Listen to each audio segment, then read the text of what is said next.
Marketologlar bilan shifokorlarning qanaqa o'xshash tarafi bor, bilasizmi? Marketologlar bilan shifokorlarning asosiy o'xshash tarafi bu mijozlarni ehtiyojini o'rganish va analiz qilish va tahlil qilish jarayonlaridir. Oddiy misol, siz shifokorsiz va oldingizga bemor keldi, kechasi bilan yaxshi uxlay olmagan, bezovta bo'lib chiqqan, qorin sohasi, bosh sohasi og'rib uxlay olmay chiqqan.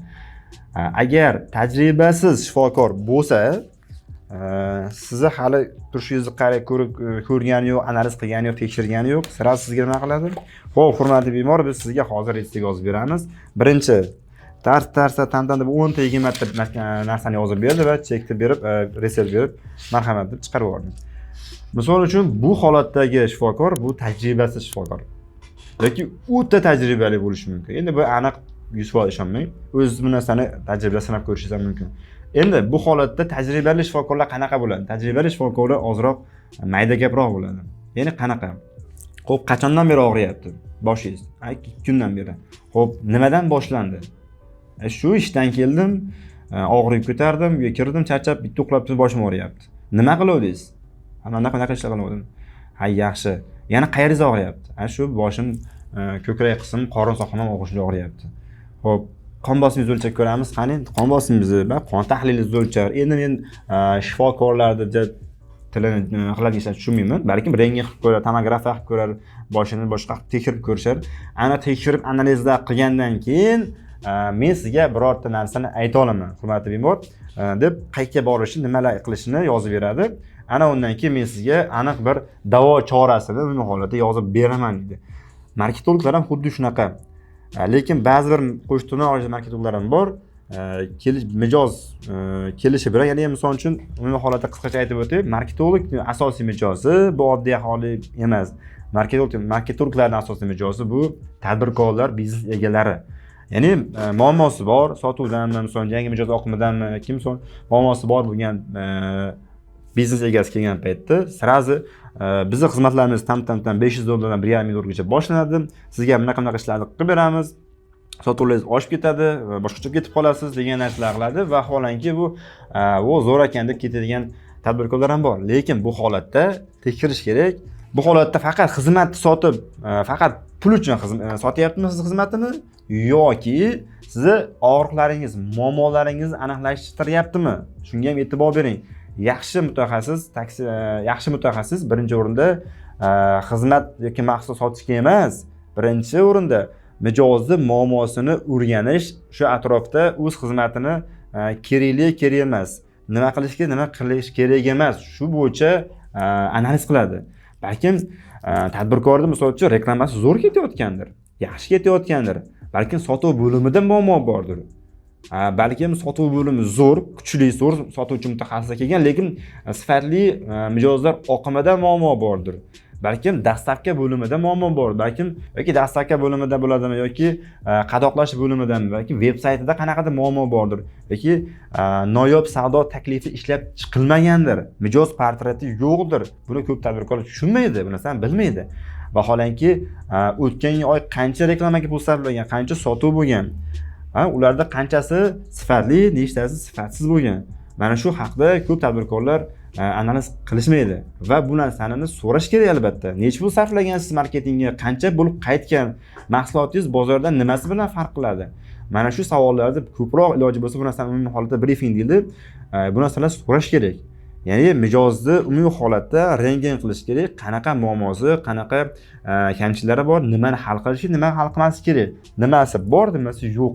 Shularni analiz qilgan holatda ularga misol uchun davo chorasi sifatida retseptlar yozib berasiz. Mana shu ishlar qilishimiz kerak.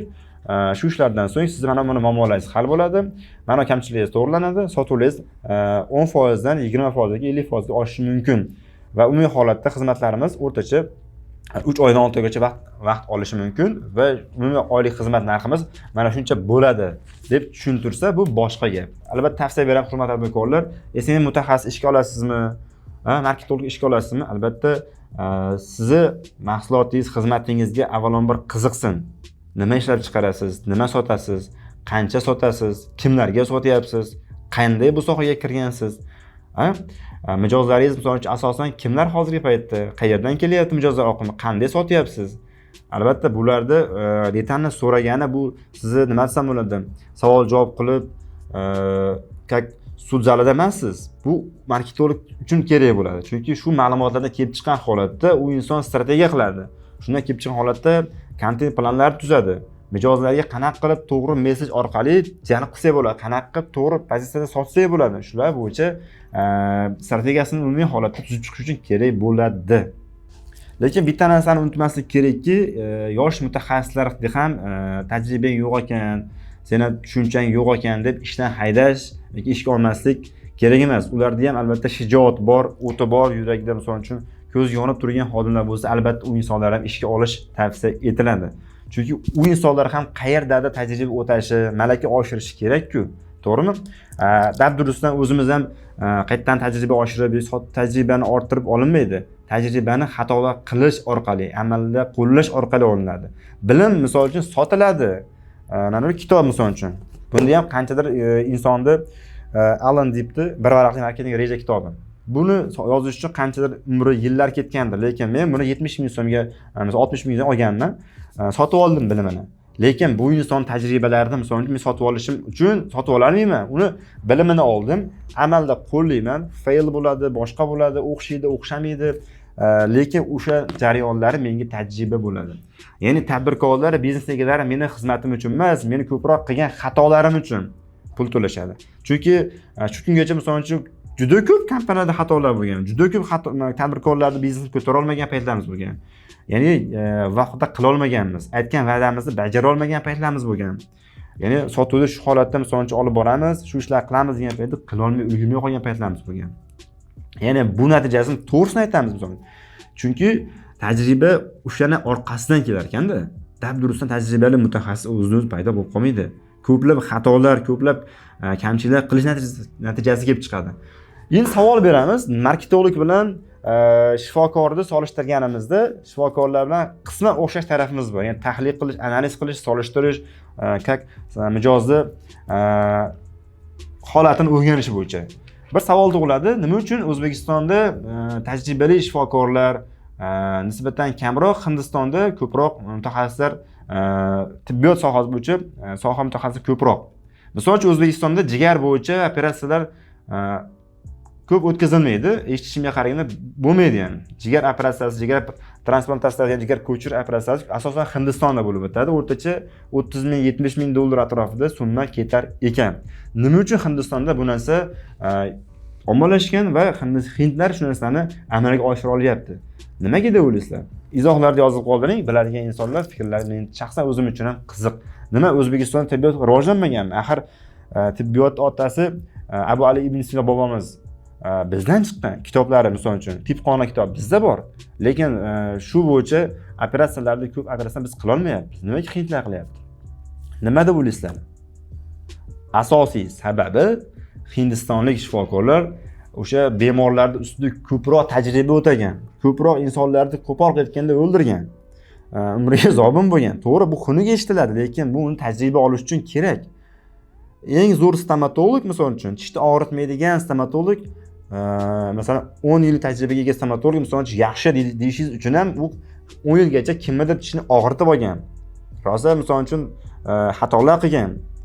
Mana bo'lib o'sha bemorlarning natijasida kelib turib endi sizni tishingizni og'riqsiz, chiroyli bildirmasdan, chiroyli holatda sizni tishingizni davolab beryapti. Vaholanki shu kungacha u ancha-muncha insonlarni tishini og'ritgan, xato ishlarni qilgan va hokazo.